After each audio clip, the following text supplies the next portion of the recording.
अऊज़ु बिल्लाहि मिनश्शैतानिर्रजीम। अस्सलाम वालेकुम students, welcome to this YouTube channel accounting with.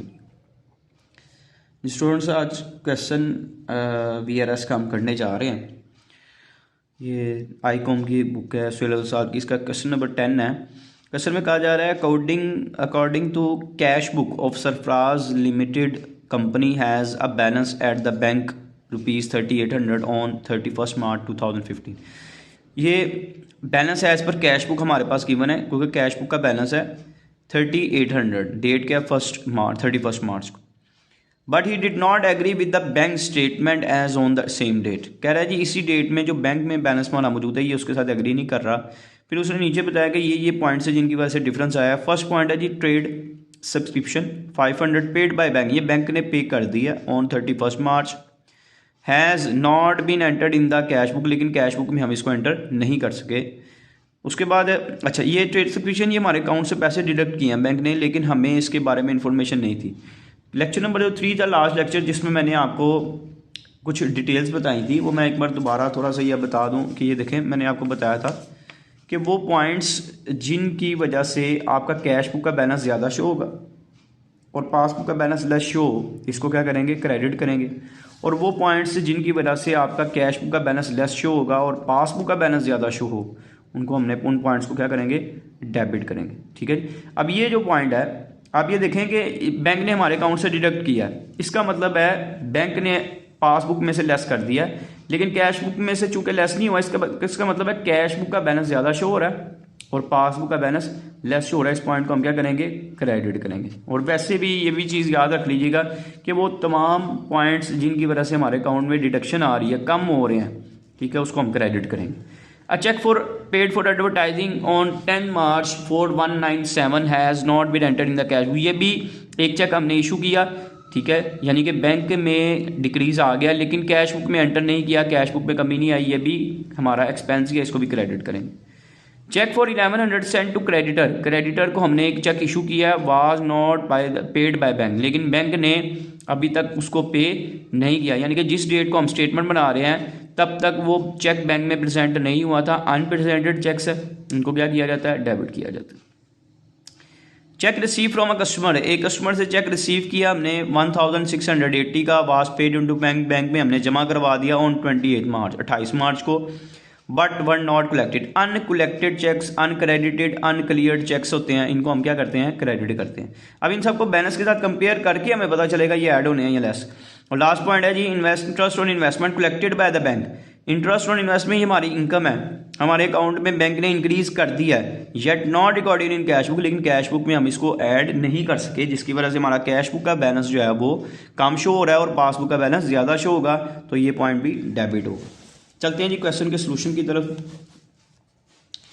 जी ये सबसे पहले आप लिखेंगे ऊपर नाम सरफराज लिमिटेड, ठीक है। यहाँ पे डेट आ जाएगी, किस डेट तक का बना रहे हैं, यहाँ पे आप डेट लिखेंगे एज ऑन 31 मार्च 2015, जो भी डेट है। कुछ बुक्स में हो सकता है इसकी डेट कुछ डिफरेंट हो, तो जो मेरे पास डेट बुक में गिवन है वही मैंने लिख दिया। सबसे पहले आप यहाँ पे बैलेंस लिखेंगे, सबसे पहले आ जाएगा जी balance as per cash book.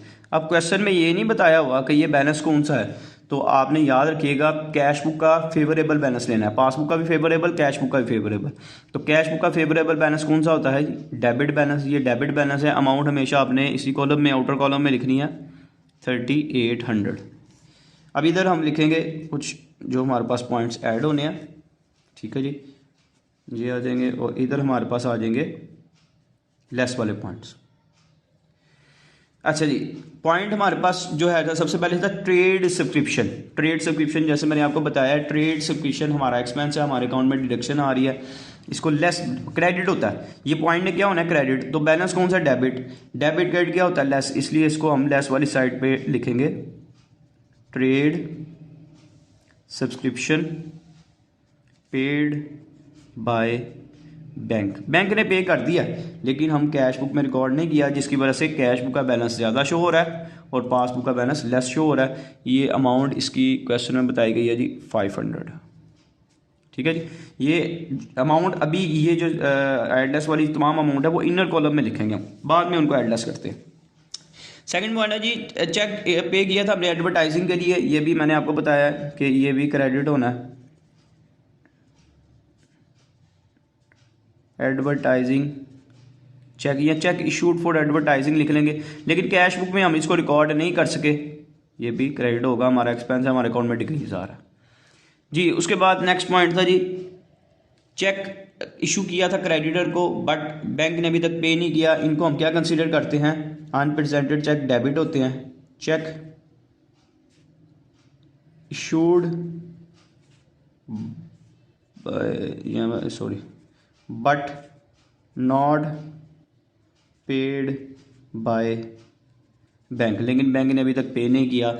ये कितने का चेक है जी, ये अमाउंट बताई गई है हमें 1100। उसके बाद है जी cheque receive from customer, customer से चेक रिसीव किया हमने, बैंक में डिपॉजिट करवाया लेकिन उसकी अमाउंट हमारे तक अकाउंट में ट्रांसफर नहीं हुई, इसको हम क्या कहते हैं, अनक्रेडिटेड, अनकलेक्टेड या अनक्लियर्ड चेक्स कहा जाता है, इनको क्रेडिट किया जाता है। बैलेंस डेबिट का है इसलिए लेस वाली साइड पे लिखेंगे, अमाउंट है जी 1680। और लास्ट पॉइंट है जी interest on deposit, interest on deposit हमारी इनकम है, हमारे अकाउंट में इंक्रीज आ रहा है। ठीक है, कैश बुक में रिकॉर्ड नहीं हुआ, बैंक ने आपके अकाउंट में ऐड कर दिया, वो अमाउंट जिनकी वजह से आपका पासबुक का बैलेंस ज़्यादा शो हो, कैश बुक का कम शो हो, उनको डेबिट किया जाता है। यहाँ पे आप लिखेंगे इंटरेस्ट ऑन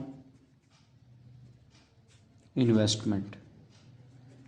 ठीक है जी, ये इंटरेस्ट ऑन इन्वेस्टमेंट बैंक ने इसमें बताई हुई है 300। ये अब आपने इनको टोटल कर लेना, इसको टोटल करते ही हमारे पास आता है जी 1400, इसका टोटल कर रहे हैं तो ये आ रहा है जी 7,722। ठीक है जी, ये हमारे पास इन तीनों को ऐड कर लिया, 7 9 8 17 7 एक इधर आ गया और 3 आ रहा है, सॉरी 3,2,3,7,7, इनको ऐड करते हैं जी, ये हमारे पास आ रहा है 5,200। ठीक है जी, इसमें से आपने 2,3,7,7 को माइनस कर देना है, तो ये रिमेनिंग हमारे पास आ रहा है जी 2,823, ये हमारे पास आंसर है। अब ये देखें, ये तीनों अमाउंट्स ने लेस होना था लेकिन हमने टोटल करके एक ही बार इनको लेस कर दिया। ठीक है, अब चाहे तो लहदा भी लेस कर सकते हैं, क्वेश्चन तो आंसर तो यही आएगा। हमने क्या किया, इन तीनों को ऐड कर लिया, इकट्ठा करके एक ही बार लेस कर दिया, इन दोनों को कंबाइन करके एक ही बार ऐड कर लिया। अब यहाँ पे इसके आंसर लिखेंगे हम, ये हमारे पास आ गया जी बैलेंस एज पर, ऊपर कैश बुक लिखा था, नीचे पासबुक, ये कैश बुक लिखा था, इधर पासबुक का बैलेंस आ गया, ऊपर डेबिट था, नीचे आपने आंसर में इसके क्रेडिट लिखना। ये क्वेश्चन हमारे पास इसका कंप्लीट हो गया। ठीक है, इसकी प्रैक्टिस कीजिए, फर्दर नेक्स्ट जो हमारे पास क्वेश्चन होगा वो इंशाल्लाह जल्द अपलोड करने की कोशिश करेंगे। तब तक के लिए अल्लाह हाफिज़।